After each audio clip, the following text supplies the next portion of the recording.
Salut les amis, on se retrouve pour l'épisode numéro 440 de l'After Zap Image. Avant de débuter, je voulais vous parler du site AgoFoot. J'ai passé une commande sur ce site, j'ai reçu 3 maillots, 3 nouveaux maillots. Donc si vous aussi vous avez envie de vous faire plaisir, c'est une période où il y a beaucoup de nouveaux maillots qui sont en train de sortir. C'est pas surprenant, la nouvelle saison est en train de démarrer. Les championnats vont bientôt reprendre. Allez jeter un petit coup d'œil sur le site. Les liens sont dans la description. Il y a bien évidemment des maillots, des survêtements, des maillots taille enfant, donc tout ce qui vous intéresse. Si vous passez commande, n'hésitez pas à rentrer le coupon Robin, vous bénéficierez de 15% de réduction. Et chose aussi intéressante, si vous passez une commande supérieure à 30 €, vous avez l'opportunité de demander un maillot gratuitement lorsque vous passez votre commande. Dans l'onglet commentaires, vous pouvez demander votre maillot gratuitement. Je vous présente rapidement les 3 maillots que j'ai commandés. Le maillot de Liverpool, le maillot extérieur, nouveau maillot, un des champions d'Europe, avec derrière Sadio Mané, petite référence au drame d'Hillsborough, 96 victimes, c'était il y a déjà de nombreuses années. Nouveau maillot aussi de l'Ajax Amsterdam, alors je sais pas si c'est le deuxième maillot, troisième maillot, je sais pas, mais en tout cas je le trouve très sympa, j'ai pas mis de flocage derrière. Et puis troisième maillot, le maillot des vainqueurs de la Copa América, le maillot extérieur du Brésil, avec numéro 5 pour ceux qui savent, c'est Casemiro, le milieu de terrain du Real Madrid. Donc n'hésitez pas à aller jeter un petit coup d'œil, les liens sont dans la description et il y a pas mal d'offres intéressantes, notamment en ce moment avec notamment cette offre à 30 €. Vous avez l'opportunité de demander maillot gratuitement et n'oubliez pas, si vous commandez le coupon Robin, ça vous aidera aussi à bénéficier de 15%. Nous on démarre avec l'After Zap Image il y a maintenant 7 ans, jour pour jour. Didier Deschamps devenait le sélectionneur de l'équipe de France et le parcours il est quand même plutôt intéressant pour Deschamps depuis sa prise en charge de l'équipe de France. Coupe du Monde 2014, quart de finale face à l'Allemagne qui avait été d'ailleurs vainqueur de cette Coupe du Monde. Euro 2016, une finale face au Portugal, et Coupe du Monde 2018, vainqueur. Donc vraiment Didier Deschamps fait du très très bon travail depuis de nombreuses années, puisque dans les années 2010 quand même l'équipe de France était vraiment au plus mal, et ils étaient quasiment au fond du trou, on peut le dire. Ensuite des infos Ligue 1 du côté de Watford, Première Ligue, on pense à Alan Saint-Maximin, le feu follet niçois. On a déjà pris contact avec l'entourage du joueur niçois. Après, est-ce que Nice va vouloir le laisser partir? Je ne sais pas. C'est un joueur qui est vraiment pétri de talent, Saint-Maximin. Offensivement, il est exceptionnel, il est doué techniquement, il est rapide, il est puissant, il est percutant.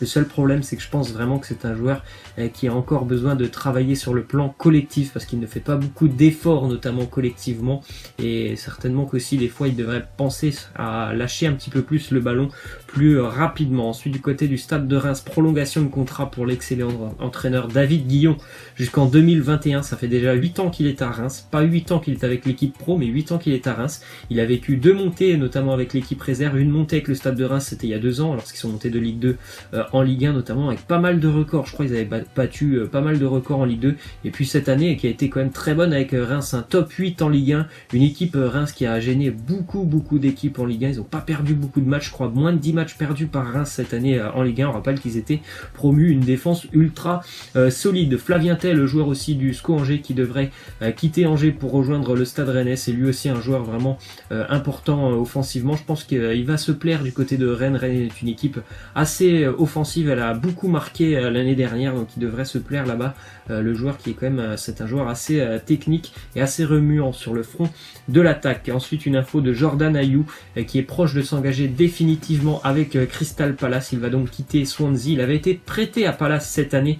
Il avait fait une vingtaine de matchs avec Crystal Palace, pas toujours en tant que titulaire, mais visiblement ça a suffi pour convaincre les dirigeants de Palace de le laisser signer définitivement. Donc il va quitter Swansea pour à peu près 3 millions d'euros. Ensuite, quelques déclarations de Leonardo, le nouveau directeur sportif parisien, qui nous dit: Mathys de Ligt ne viendra pas à Paris. C'est un joueur formidable, mais ce n'est pas le bon moment pour faire un gros investissement. Nous n'avons pas 200 millions d'euros à dépenser comme ça. Alors bon, je sais pas pourquoi il évoque 200 millions d'euros, parce que c'est pas le prix de Mathys de Ligt, mais voilà, on le sait depuis maintenant quelques semaines, de Ligt ira certainement à la Juventus, même si ça traîne un peu, mais en tout cas il n'ira pas au Paris Saint-Germain. Ensuite, une déclaration d'Ander Herrera, le néo-parisien, depuis une semaine, c'est officiel. Il nous dit: Neymar et Mbappé, je crois qu'ils vont rester. Je viens juste d'arriver et quand j'arrive dans un nouveau club, je parle le moins possible. J'écoute beaucoup et je m'imprègne de tout ce qui se passe. Alors lui, ça fait une semaine qu'il est là, il arrive à nous dire que Mbappé et Neymar vont continuer avec le Paris Saint-Germain. Il est très fort, visiblement il est très bien renseigné. Après pour Mbappé, bon, on n'est pas dupe, on n'est pas débile, on sait très bien qu'il va rester à Paris. Pour Neymar quand même, surtout avec les nouvelles déclarations depuis hier, on a quand même de fortes chances qu'il quitte le Paris Saint-Germain. Alors lui, il arrive à nous dire que depuis une semaine qu'il est là, il arrive à nous dire que les deux vont continuer. C'est quand même assez surprenant. Ensuite, les infos notamment du côté de Neymar, Leonardo, le directeur sportif qui a ouvert la porte à un départ de Neymar. Il y a eu un entretien hier avec les journalistes et il a dit oui, s'il y a une bonne offre, Neymar partira, mais pour le moment, nous n'avons pas reçu d'offre. On a eu quelques contacts superficiels avec le Barça, mais pour le moment, le Barça est très très loin de nous avoir transmis une offre, donc la porte est ouverte. En plus de ça, Neymar hier ne s'est pas présenté à la reprise de l'entraînement, donc Leonardo et le Paris Saint-Germain ont d'ores et déjà dit qu'ils allaient prendre des sanctions à l'encontre du Brésilien. Et par contre, le papa de Neymar, lui, a dit que ça, c'était fait depuis un an. Depuis un an, le départ en vacances, enfin le retour à l'entraînement de Neymar était acté. Il ne reviendrait pas à cette date, donc c'est quand même assez surprenant. Il y en a un qui nous dit, ça fait un an qu'on sait qu'il ne reviendra pas à cette date pour l'entraînement, et pour du côté du Paris Saint-Germain, on nous dit, bah non, il était pas là, et nous, on ne le savait pas. C'est quand même assez surprenant. En tout cas, Neymar, il prend quand même pas mal de risques, parce que là, il est en train de se brouiller avec le Paris Saint-Germain et il donne pas encore une fois une très bonne image au Barça. Déjà qu'il était parti en mauvais termes avec le Barça, là en plus de ça, il est en train de ne pas revenir à temps à l'entraînement avec le Paris Saint-Germain. Ça montre bien voilà que dans sa tête il part au conflit, et même pour le Barça, je sais pas si c'est une très très bonne image de lui qu'il est en train de donner Neymar. Ensuite, déclaration de Joao Félix, nouveau joueur de l'Atlético. Il nous dit: Ronaldo est un grand joueur, actuellement le meilleur du monde, peut-être. Il m'a beaucoup parlé de Madrid, qu'il a aimé. Je suis ici pour écrire mon histoire, qu'on se rappelle de moi. C'est vrai que bon, il a dû lui parler de la ville de Madrid. Est-ce que Ronaldo lui a parlé par contre de l'Atlético? Ça, j'en suis pas sûr, parce que franchement, c'est un excellent joueur, hein, Joao Félix. Il est encore très très jeune, et je pense vraiment que ça peut être un petit peu compliqué pour lui cette première année avec l'Atlético. Il va falloir certainement beaucoup de temps pour lui à s'adapter au système de jeu de Diego Simeone. Je dis pas que ça marchera pas, ça marchera certainement parce que le joueur est très talentueux, mais par contre physiquement ça va lui demander, je pense, beaucoup d'efforts. D'ailleurs, on a eu le nouveau maillot pour Joao Félix qui portera le numéro 7 d'Antoine Griezmann. Non, c'est bien acté, Griezmann quittera l'Atlético, ça on le sait, et donc nouvelle pépite et nouvelle star, on va dire, ça sera donc Joao Félix pour l'Atlético Madrid. Ensuite, une info du Barça, Malcom, on sait que Malcom voilà, il devrait peut-être quitter le Barça parce que ça va être très compliqué pour lui d'avoir du temps de jeu l'année prochaine. Il est la priorité actuellement de Everton. Une offre de 35 millions d'euros pourrait être transmise au club catalan. Arsenal est également intéressé par le Brésilien. Ensuite, la Juventus Turin qui a reçu une offre, là encore une fois, d'Everton de 30 millions d'euros pour Moise Kean. L'offre a déjà été rejetée par les Turinois qui, je pense, comptent vraiment sur Moise Kean pour le futur Turinois. On l'a vu cette année, voilà, dès qu'il a commencé à rentrer avec l'effectif professionnel, il a fait beaucoup de bien. Il a aussi permis à Ronaldo quelquefois d'être sur le banc, de se reposer un petit peu pour les grandes échéances. Bon, ça n'a pas marché puisqu'ils ont été éliminés en Ligue des Champions, mais Moise Kean est vraiment un joueur qui a beaucoup de talent et qui physiquement est impressionnant. Et en plus de ça, c'est un excellent buteur. Prolongation de contrat du côté de l'Ajax Amsterdam, Dusan Tadic qui prolonge jusqu'en 2026. On l'a vu franchement rayonner lors de la Ligue des Champions comme beaucoup de joueurs de l'Ajax Amsterdam.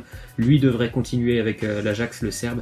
Il avait été acheté pour pas très cher l'année dernière à Southampton, je crois une dizaine de millions d'euros. Je pense que maintenant son prix est beaucoup plus cher. Ensuite, déclaration de Riyad Mahrez, l'international algérien. Il nous dit: on a encore le quart de finale, on va y aller petit à petit. Nous aussi, on veut aller au bout. On va voir le score entre Mali et la Côte d'Ivoire, et puis on verra. Donc Mali-Côte d'Ivoire, la Côte d'Ivoire s'est imposée 1-0, donc une belle affiche en quart de finale entre l'Algérie et la Côte d'Ivoire. Ça va être vraiment un gros test pour la sélection algérienne, un nouveau test, puisque je pense qu'ils ont déjà quand même pas mal passé celui du Sénégal en phase de groupe. Là, ça c'est quand même c'est passé assez tranquillement face à la Guinée. Là, face à la Côte d'Ivoire, ce sera un peu plus certainement compliqué. La Côte d'Ivoire a quand même quelques arguments pour répondre à la sélection algérienne, qui, on rappelle, n'a toujours pas encaissé le moindre but dans cette Coupe d'Afrique des Nations. Ensuite, une déclaration de Thiago Silva sur les propos de Messi qui crie au complot lors de cette Copa América. Il nous dit les propos de Messi lors du 6-1 face à Barcelone, donc la remontada PSG Barcelone. La prestation de l'arbitre a été ridicule de mon point de vue, mais nous n'avons fait aucune déclaration sur un arbitrage en faveur du Barça. Il faut respecter l'histoire. Alors certainement qu'il faut respecter l'histoire, hein, certainement que voilà, Messi pour lui c'est un complot, mais bon il n'y a rien eu, en tout cas rien n'est prouvé actuellement. Par contre Thiago Silva il est quand même de mauvaise foi. Alors je sais pas si c'était lui, mais on peut pas dire que le Paris Saint-Germain ne s'est pas plaint de l'arbitrage lors du match face au Barça. Il est vrai, il y avait eu beaucoup de choses incroyables sur ce match, mais de là à dire que le Paris Saint-Germain n'a rien dit sur ce match, là c'est quand même incroyable parce qu'ils sont beaucoup les joueurs du PSG à s'être plaints de l'arbitrage lors de cette remontada. Ensuite une bonne nouvelle pour le FC Sochaux-Montbéliard qui va continuer l'aventure en Dominos Ligue 2. Ils sont passés devant la DNCG hier, les Sochaliens, et bonne nouvelle pour eux. Ils vont continuer l'aventure, donc Sochaux et Nancy vont continuer pour l'AC Ajaccio. On aura un verdict en fin de semaine. Ensuite une petite info de Neil Maupay, le français qui évolue en Division 2 à Brentford en Angleterre. D'ailleurs une saison incroyable pour lui l'année dernière, 43 matchs, 25 buts. Il va s'engager normalement avec Sheffield United, nouveau promu en Première Ligue, contre 18 millions d'euros. Ensuite une petite info de Brice Djadjedje, l'ancien latéral de l'Olympique de Marseille qui s'engage en Turquie avec Kayserispor. Et on va terminer avec cette image assez sympa des nouveaux maillots du RB Leipzig. Ils sont plutôt sympas les maillots de Leipzig, je trouve vraiment assez jolis les designs. Voilà, moi je vous laisse, je vous dis à la prochaine, ciao.